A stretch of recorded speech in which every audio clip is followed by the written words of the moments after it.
নমস্কার বন্ধুরা, আজকে আমার রান্নাঘরেতে আমি রান্না করেছি বট চিংড়ির মালাইকারি। তার জন্য আমি 5 পিস চিংড়ি মাছকে নুন হলুদ মাখিয়ে ধুয়ে ভেজে নিয়েছি।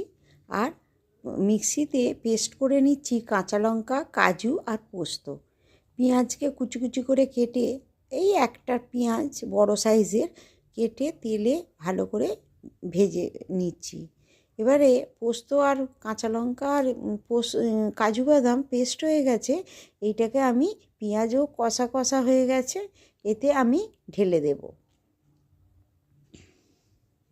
তার আগে আমি 1 চামচ হলুদ আর লঙ্কার গুঁড়ো দিচ্ছি না, কারণ এতে আমি মির্চ মশলাটা দিচ্ছি। যেহেতু আমি কাঁচা লঙ্কা দিয়েছি সেই কারণে ঝাল তো হয়েইছে, এটা রং আসার জন্য এই জন্য কাশ্মীরি লঙ্কার গুঁড়ো এই 1/2 চামচের মতো দিয়েছি। দিয়ে এবারে আমি এই পেস্টটাকে ঢেলে দেব। দিয়ে এবার কড়াতে নাড়তে থাকবো, নেড়ে এবারে আমি 5 পিস মাছকে তুলে দেব।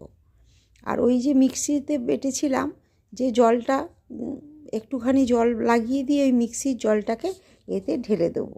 এইভাবেই আমি বট চিংড়ির মালাইকারি তৈরি করলাম। নমস্কার।